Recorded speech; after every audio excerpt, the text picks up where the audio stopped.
So it's not really about better, more efficient policing. I mean, that's what it's going to be sold as.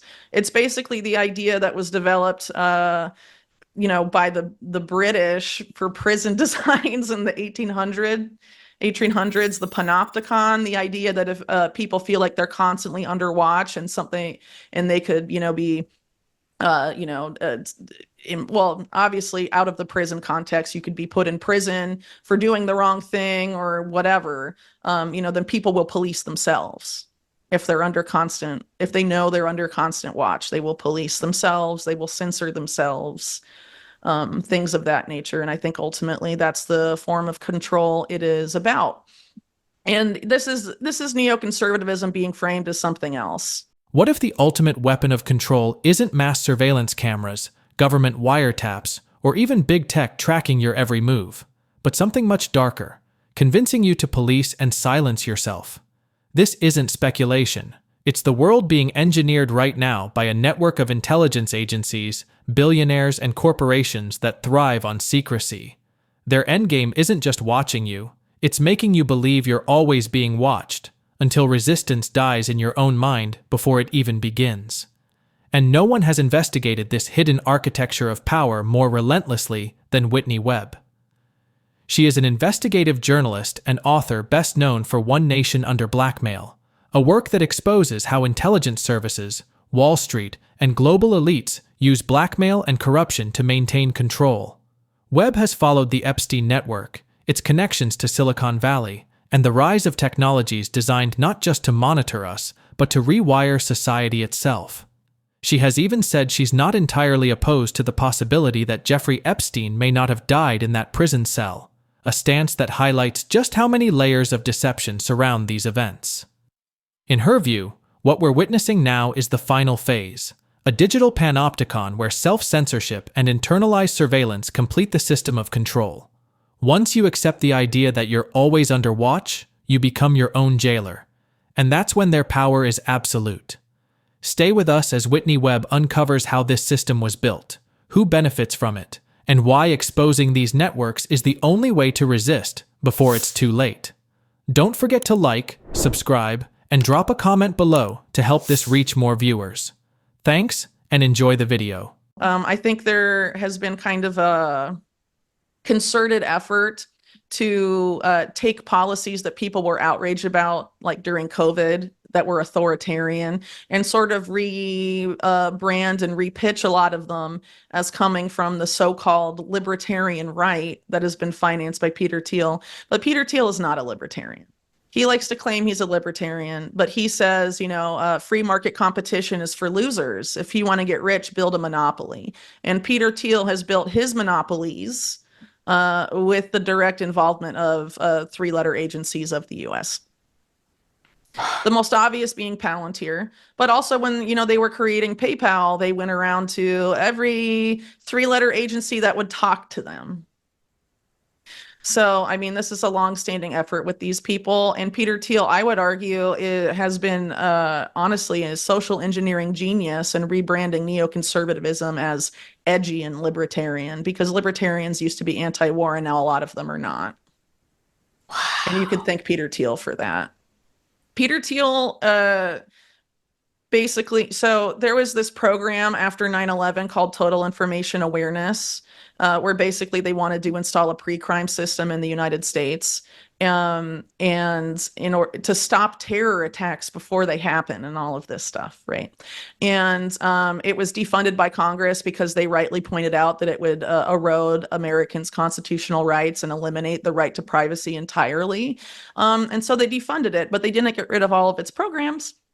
And then the guy that was running Total Information Awareness was this guy that was the top official in the Reagan administration, arrested for Iran-Contra, and he was pardoned by William Barr when he was Attorney General the first time.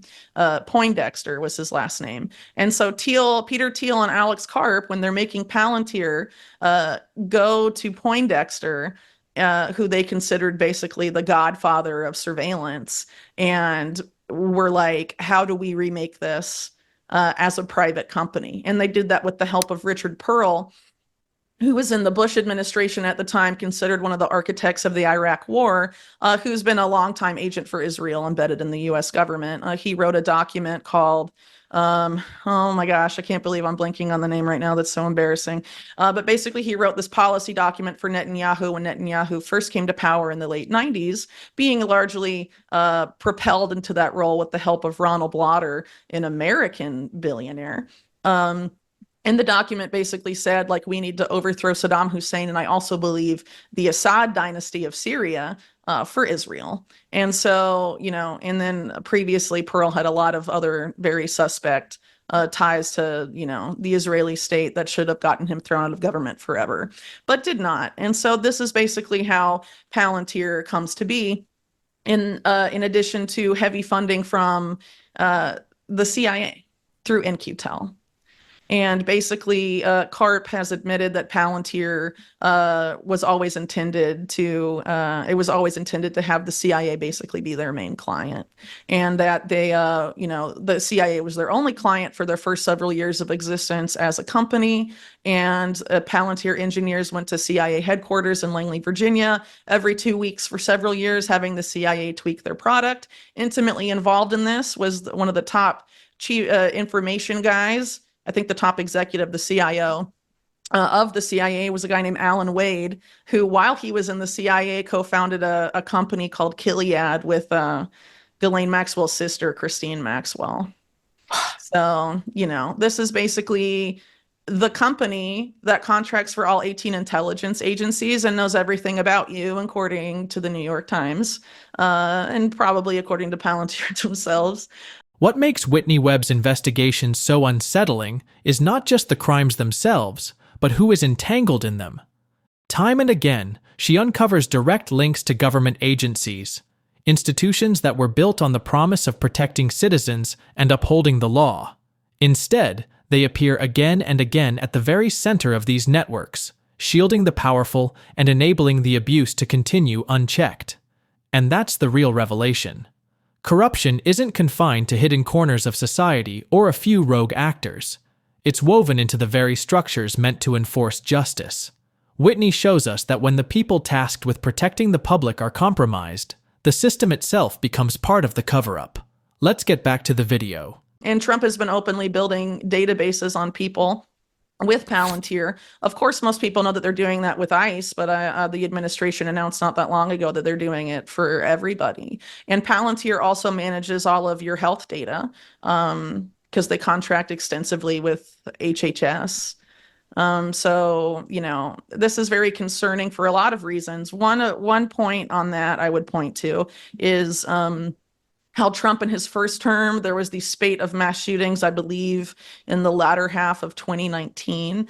And Trump called on social media companies to stop shooters before they commit a crime, and to basically flag what people were saying on social media and use that to determine if there should be intervention before a crime might be committed, basically. That's Minority Report. Actually, William Barr, when he was in office the first time, created this program that legalized pre-crime in the United States. And I think I was like one of two people maybe that reported on that at the time. It was called Deep. And there's been a few arrests under Deep for people making Facebook posts and things like that. But not that many. But the legal framework has been there since, Trump round one, basically.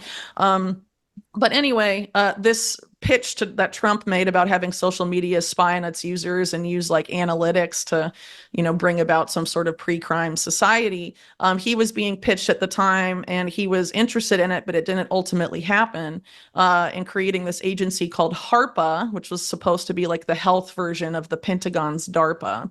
And the program that they wanted to start with, the acronym was Safe Homes, and it was basically about analyzing American social media posts for early warning signs of neuropsychiatric violence, and then based on that, would either send people to a court-ordered psychologist or physician, or even house arrest without them having committed any crime. So now that we have big tech even more intertwined with Trump round two, People should really be paying attention to this stuff, especially now that Palantir, especially through the Doge, formerly led by Elon Musk agency, has sort of embedded Palantir in even more aspects of the government than it was in before, including like the IRS and mortgage stuff like Fannie Mae and all of that, all have Palantir now.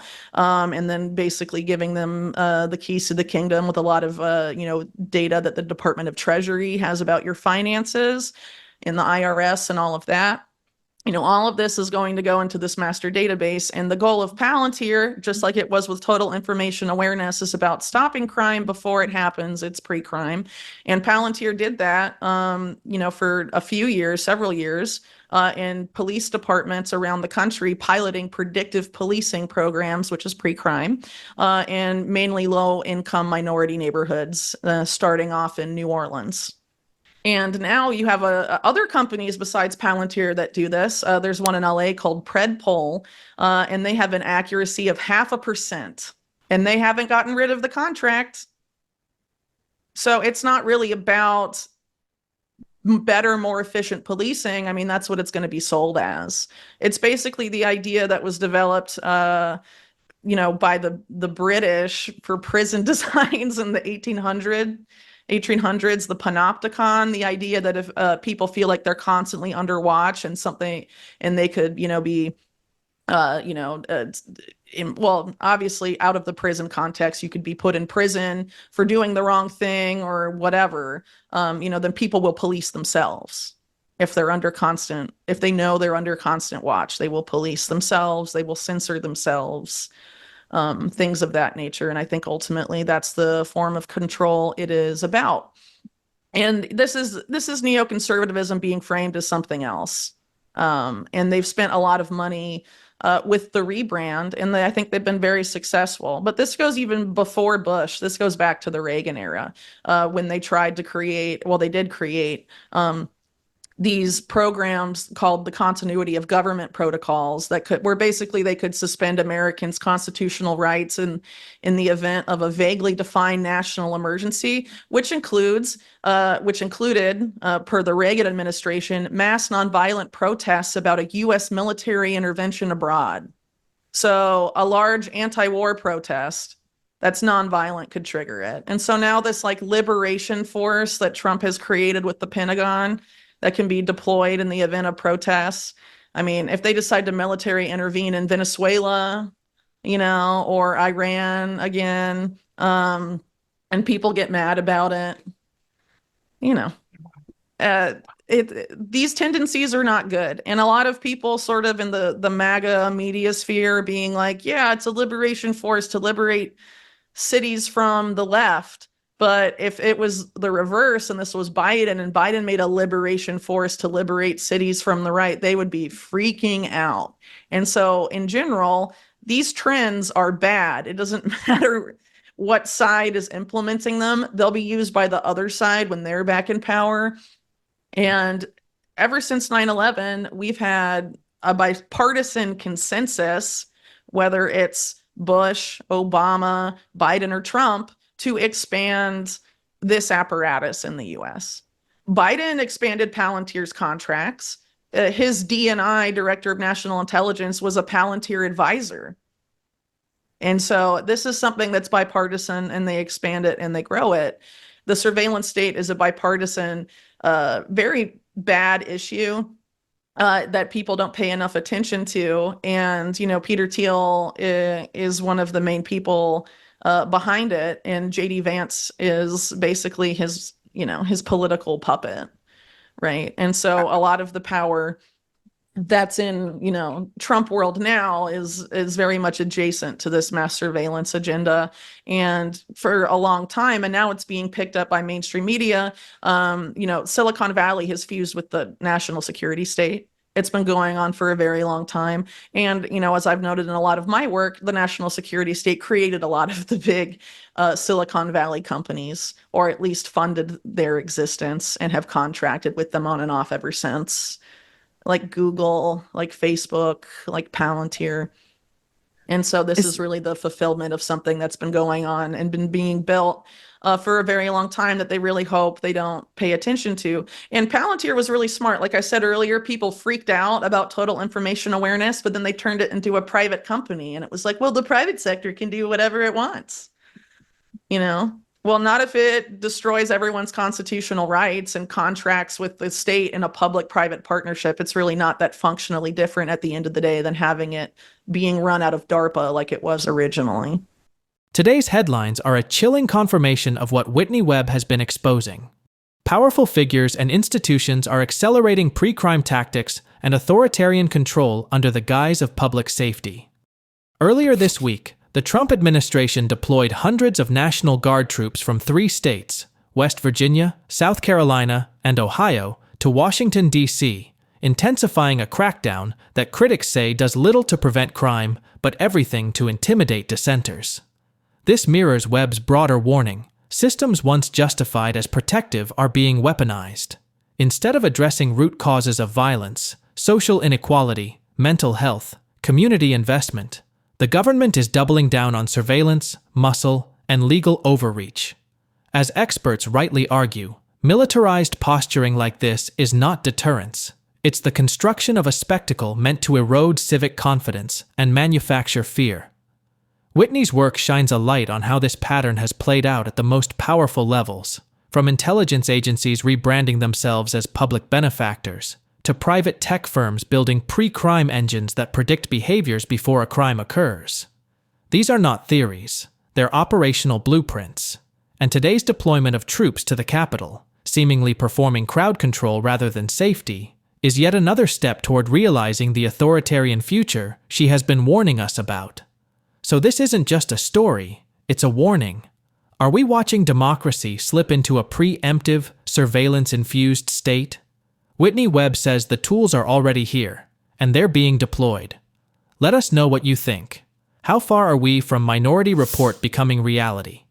Hit like, subscribe, and drop your thoughts in the comments. Your voice matters in this fight for our collective future. Thanks for watching.